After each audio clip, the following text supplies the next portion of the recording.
All right, construction champions, it's your host, Ron Nussbaum, and we're here for another great episode of Construction Champions Podcast, where we're going over the reasons and the why and the how on how we can be champions every day in the construction industry. We have another fantastic guest here with us. Ryan, thank you for joining us today. Thanks, Ron. I feel like screaming right now after that intro. I'm not going to scream. I'm just going to say thanks. I'm glad to be here.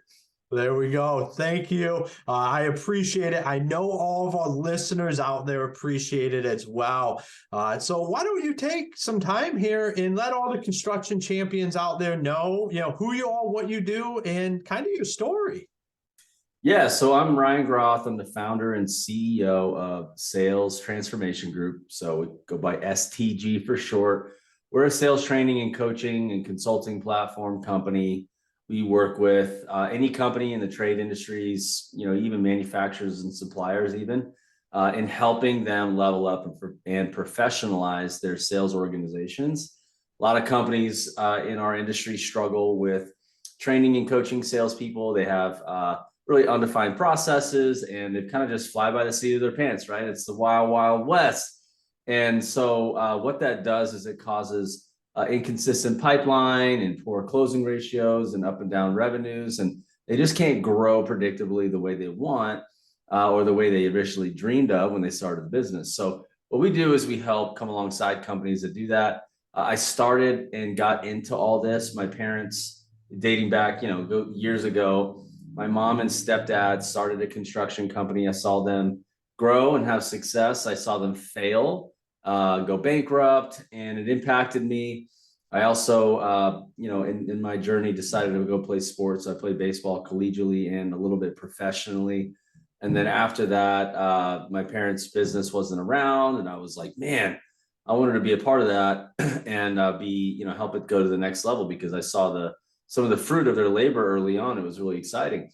But rather than, doing that, I ended up just kind of meeting some great mentors and got involved with a CRM startup that was baked inside a large commercial roofing contractor that to this day is a very, very, very strong player in the South Florida market, like one of the best operations in the country, inspiring and leading a lot of other companies nationwide as they've spoken at events and things like that. And I got to be personally mentored by their CEO. He's in his 60s. He's a veteran. He's been around forever. And I just got to learn his wisdom.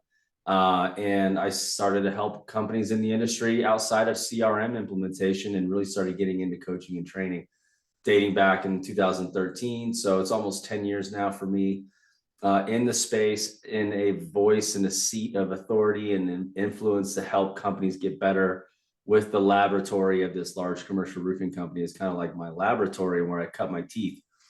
And now it's been 5 years since I started my own company doing that.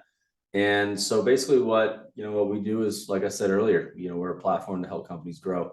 We've probably interacted, not probably, but we've helped somewhere in the ballpark of about 600 contractors since I've started in some form or fashion as a client to help them grow. So a lot of fun. That's awesome. I know you're out there doing amazing things and helping move the industry along.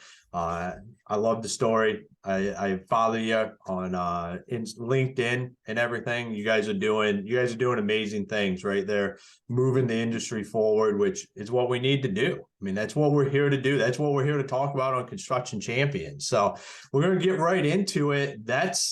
Go over the $1 million question, and that is, what makes a construction champion? I think a lot of things, this business can be pretty complicated, and but we also the best ones simplify it. But I think what makes a construction champion is leadership. Everything rises and falls on leadership. I'm a big fan of leadership, and I think that the big difference between somebody who's a moderate competitor to somebody lower in the market is, and a leader that's a champion is what they invest in themselves as leaders. I think you always got to be stretching and growing. And, that's why I'm a big fan of courses, mastermind groups. I personally love to learn by being around people. So when I'm in the same room as somebody, there's a reason why you got to spend a lot of money to be in the same room as some people, because just that proximity, you see the way they react, the way they respond, how they carry themselves, shaking their hand, looking them in the eye, asking them questions, building a relationship, getting their cell phone number, being able to text them, get an ear at any time. That changes your life when you're around people who've gone before you. And what I love about that type of learning and investing in yourself is you can kind of decide, do I want to go down this path? Or do I want to follow this person's lead, or do I not? Do I want to do something different? Do I want to kind of bake my cake a little differently? And I personally am one who likes to be an original designer of a recipe. I don't like to do the same thing as a lot of other people, because I feel like that impacts my ability to influence and be different is by being different. So I think a lot of my, a lot of what I try to do is do the same thing and kind of create an opportunity for people to have a lot of access and resources so that they can bake their cake and, build their mousetrap the way that they want to get to their goals and dreams. But to me, it's owners and leaders who are competent or working on their competencies, and investing into themselves. That would be what I would say makes a champion a champion. Yeah, I love that, because we do get into the industry and start these construction businesses because we do feel like we want to have our individual way of doing things. Mm-hmm. A lot of guys move from being in the field to owning a company for that exact reason that you're talking about, is they feel like I can do it better, or I just have my own way and I don't want to do it somebody else's way. So I love that, because that's true to what we do. How do we get around the right people in the right rooms in the construction industry? I love you're talking about masterminds and stuff, and that's all leadership stuff, but there's not that there's a lot of it out there that's very specifically based for the construction industry. What are your recommendations on guys out there to get around those groups? Yeah, I mean, there's I've kind of created that opportunity, and there's other people like me doing it. I mean, I'm not the only one, creating coaching environments and gathering of contractors at all. Like there's definitely more than it was 5 years ago. It's becoming pretty popular.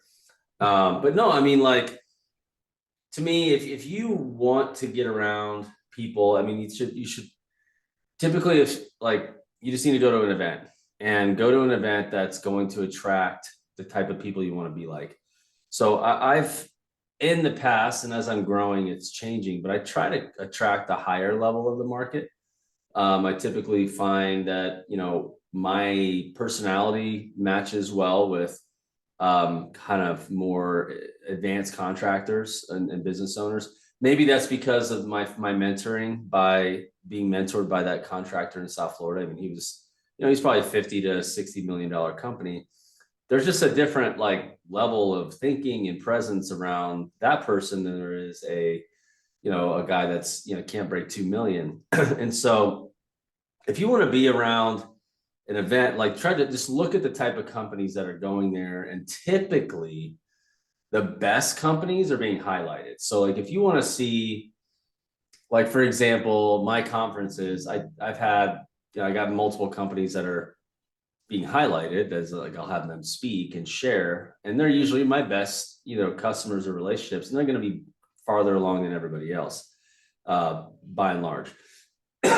But if you look at a company and the guy being featured is doing 5 million, it's wait, why is he being featured? Is he's doing 5 million? It's because everybody there's doing 1 million. They want to be at 5 million, right? So you kind of need to look at the lineups and look at the companies, do a little research, get a little look at their website, check out their stuff, follow them. I think you're following me on social media, and you're seeing what I'm doing, the same thing. You can do that with other companies. Typically, most CEOs and owners are all over Facebook or social media or LinkedIn. Yeah, I mean, each industry is going to have some sort of crowd, and some of them gather crowds that are not the kind of crowd you want to be around. And some of them are non-existent. You got to go elsewhere. Companies like us, we're trying to gather a very professional, growth-minded, high integrity crowd that are like true business professionals serving their communities. That's typically who we're gathering at, our events and our customers and things like that.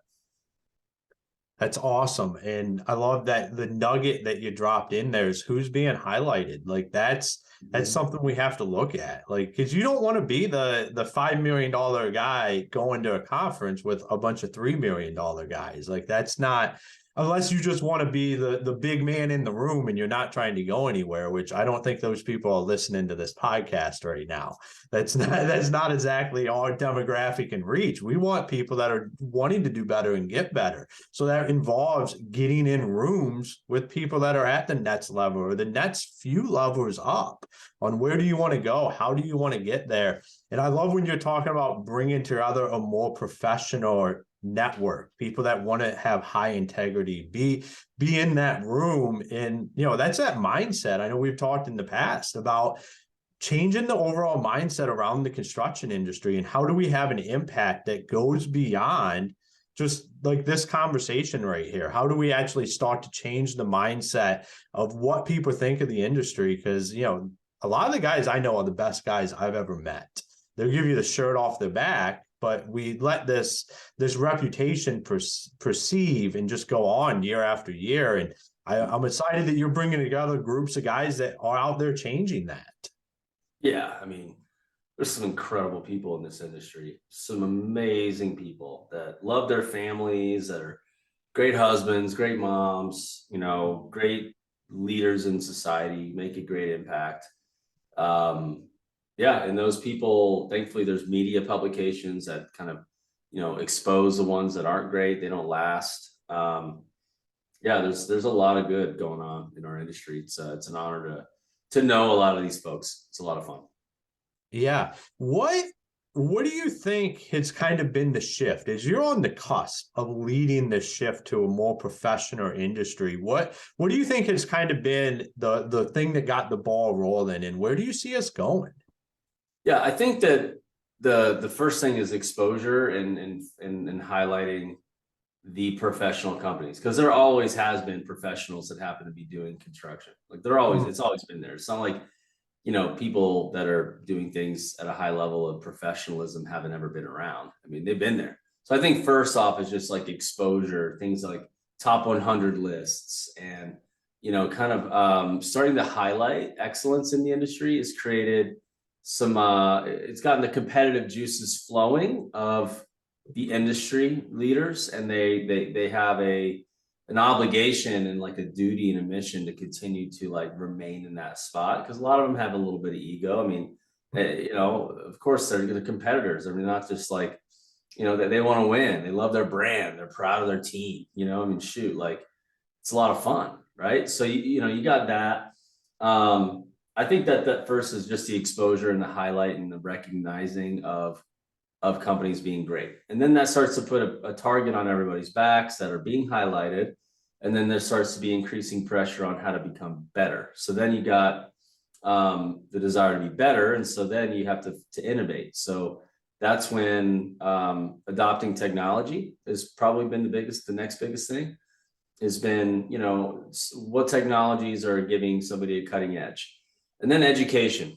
Education's is greater than ever before. Like, look, you can get a sales process, and I'm just a shameless plug. Like, you can get a sales process and learn how to grow your sales team and coach them and lead them from us. And for a good price. That right there is the same sales process that $100 million roofing or contracting business is using at their business, doing $100 million a year, but you could have it when you're doing $3 million a year and buy it now and speed this thing up. So like, there's just a lot of value in finding, the right, like being highlighted, adopting technology and training and educating your team. Because at the end of the day, most companies don't have like a bunch of valedictorians and like genius engineers and rock star, like former Division I athletes who are like super awesome people, like knocking on your door saying, "Hey, I want to be an employee for you." No, they're not. So what you got to do is you got to create a training environment and a growing environment so that people who do come in can grow. And that first batch or that first cohort may not be absolute rock star, people, but they're being their best because you're creating an environment to help them be their best. But then what happens later is that your environment has become more professional, is better. Then the next crop of talent or draft, the next draft, quote unquote, you're attractive to them. You're attractive to those higher quality people.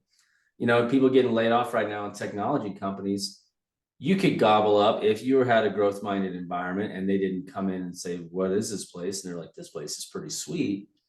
You could hire some really powerful, like high powered people.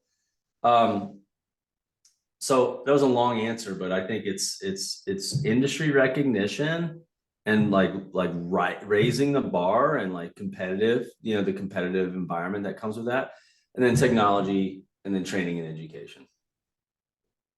I love the education piece because that is so important, getting that established. I remember when we went through a lot of that and figuring out, how do you get A players to come to you so you're not going to the A players? And it really does. It starts with creating an environment where you're training, educating those around you, building them up, because you know what they're doing, they're out talking about it. So then words out on the street, people start looking at you differently, because before it was always like, well, that's just that construction job over there, and that's just, you want to go punch the clock and hit heavy stuff. And they start saying, well, hold on, I'm at a 9 to 5 and no one's investing in me like they're investing in him or her over there. And I think you hit on a key point, that we have to be willing to educate those around us and continue. Even if they go start their own business, right? It's like, Yeah. it's like it's worth them becoming really good and staying on, and somebody leaving. And then you realize, okay, what did I learn when somebody left?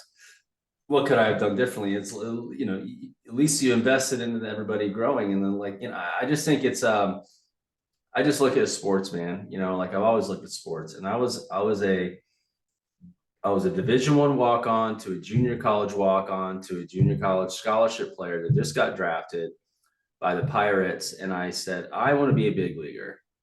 So when the Division II hometown, baseball program started calling me, I didn't really give them a lot of energy. Why?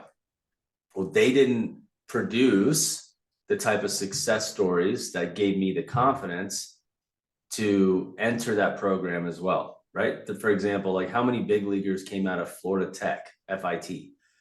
No, not very many. So I went there, I was like, I'm just not, I'm sorry, but I'm better than this, right? And then I went to Liberty and Oral Roberts, and then Oral Roberts had produced a handful. Now there's like 2 or 3 handfuls now, since because I'm getting old now. But that gave me the confidence. There was 9 guys that got drafted my year. I was one of them. And it's because I zoomed in and target and said, I want to be a part of that program because of what they're producing, right? And so you just look at the same thing. It's like there's going to be that young or wherever transitional career person who knows that they're like a diamond. They know they're really good. They just haven't found a place that where it can fully be cultivated, where the right fit is, and they just haven't found a place to call home yet. Or they've already done that and they're just looking for the next one because they've already demonstrated they can do it. So you just got to be that place that a high performer, a rock star would say, yo, they're producing the kind of success in their teammates that I aspire to have. And that's intrinsic and extrinsic value, right? Intrinsic's going to be like industry leadership, cutting edge, leadership in the industry, being a part of something bigger, impacting your community. And then extrinsic's like, all right, how much money can I actually make in this role? Can I, accumulate some wealth, buy a house, get some rental properties, the types of things that most high performers want. And I'm always focusing on salespeople all the time. So I'm a very sales focused consultant and coach in our business. So I talk about that a lot, but you know, it could be an operations person, it could be a project manager. And you're talking about laborers, it's a little different conversation. You're not going to tell them they can make XYZ a year with their own performance. I mean, it's based on hourly rate. So you got to know who you're talking to. But in Mhm. your messaging, in your marketing to the employment market, yeah, just kind of know what you're saying and kind of create the kind of environment that attracts those people. Some people do a great job um, finding people who've screwed up in life, you know, and like maybe they got a record or maybe they've been, you know, recovering alcoholic and they just like they love kind of being a hospital for people. And they do a great job getting those types of people and turning them into success stories. I mean, everyone's gonna have a different message, but yeah, that's to me at the end of the day, you're only as good as your people, right? And your processes. So you want to be able to attract high performing, you know, great talented people. Yeah, absolutely. Why? So I feel like we have within the industry a fear of doing what you're talking about, where we create that success. And I've firsthandly seen it, and I've seen it out in the industry where people are afraid to create an environment where people can be successful. And I Mhm. don't think that's how it should be. I think we should be creating environments where, like you said, whether they stick around or whatever, at least we're creating an environment that has created results. And people get excited about that. But we see owners and leadership afraid to really put the gas pedal down on that. And why do you think that is? Yeah, I mean, it's fear, right? It's fear of you know, not getting a full return on your investment or whatever. And at the end of the day, they probably are defining success the wrong way. Maybe they're just not defining success in a healthy way that supports the best things. But at the end of the day, like um, they're also afraid of maybe their own limits. They're like thinking, "Hey, I don't know if I can have this level of a person in my company because they may do this or that." And I would say, like, look, you're the owner. I don't care who you are. You're the owner of the company. You may not be the best, smoothest talker. You may not, you know, look like a GQ model. I mean, you may not look like, you may not have whatever it may be. Those insecurities don't matter. You own the freaking company. So you know own the company, wear the owner hat and put on the owner this pants. And at the end of the day, if those people, you know, were going to be your competition, they would already started. Um, so there's a few things to think about, you know. With all that, I think you can protect yourself from people going in and learning and starting their own companies. Like I think you can be smart, like get in some non-competes or get in some protocols. Um, you know, but at the end of the day, like if you're doing a good job, but in the right environment, the right resources, and your vision is getting pushed to stretch and grow, like you got to decide, is this way out of my comfort zone or not? I can tell you it's a lot nicer having high performers inside of a big vision than a bunch of underperformers inside of small vision, because guess who's having to do all the work?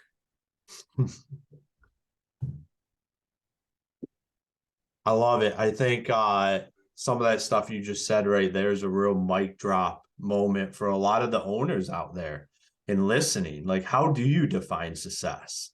And are you limiting yourself because of your own beliefs? And then that's limiting the people that you bring in, your staff. And you might have high performers there that you have the throttle back on. You're holding them back because you're afraid of where the business could actually go. But you just need to get around some people that can take you to that next level. Because I believe if you're capable of starting to build that team, you're capable of the vision that comes with that. You just have to be willing to step into that and figure it out and get around the right people to get you to that end vision. Totally. And look, like you're not going to be this like perfect leader, right? It's like you're not going to be perfect. Like somebody's going to be like, dude, I'm really good at hanging out on my ranch and like chilling and having a nice meal. Well, dude, if you're good at that, like that may be the best feeling in the world for a team to come and sit at your table and just chill and enjoy it. They feel like a part of a family, and that, you know, that may be your superpower. For some people, it may be just like crazy motivational sales and culture. Like they just may be the most stoked, like fired up owner that could just pumps adrenaline. Some people, it could be, their operational expertise, and like nobody can outperform you operationally. And like, so they may have salespeople, but they look at you and they say, you're so good. Because no, I mean, I don't know what it is, but like just lean into what you're really good at. Like you're not going to be perfect. You're not going to have it all figured out. And the thing that you're really good at is the thing they need. Just hopefully it's a healthy thing, right? It's like, so yeah. I love it, Brian. Well, thank you for joining us today. If everybody wanted to find you or connect with you, where's the best places to do that? Yeah, there's a few places. So you can go to the old IG and find the sales athlete. So that's my Instagram is the sales athlete. You can go to LinkedIn and check me out, Ryan Groth, RyanGroth. Those are the best ways to find me. You can also go to my website, salestransformationgroup.com. And you can follow our Facebook pages and stuff. We have a podcast. I've got a bunch of different episodes. I have a couple of different podcasts out there. Just search my name and thumb through some episodes. There's some good ones on personal growth, industry specific stuff, technology. I have a few different things I've talked about. So yeah, you can check me out on all that stuff. Awesome. Well, thank you for joining us today. Thanks, Ron. It's a pleasure. All right, construction champions. Another great conversation where there's some real look in the mirror opportunities here. And let's start with, how do you define success? We all define it differently, but at the end of the day, that definition is what's going to control the outcome for your business and what controls you and the people around you to continue to grow. And for two, I think Ryan brought up a great point when he talks about what rooms are you in with who, and making sure that you're in a room with the people where you want to go. It can be really tempting to go out there and be the big dog in a room and be the guy that, hanging out. I'm doing 5 million, but I'm hanging out with a bunch of guys doing 1 million. But you know what that's going to eventually do? Is you're eventually going to do 1 million, because you're not going to be able to continue to grow and sustain what you're doing. So take a good, long, hard look in the mirror today. Take some notes from this episode, because truly, defining your success and getting around the people that can get you there is going to unlock potential that you don't even know you had. And we aren't all perfect at all. None of us are. And if you think you're perfect, at the end of the day, you're lying to yourself. So go out there, be the champion that you were meant to be. And until next time, be the construction champion today.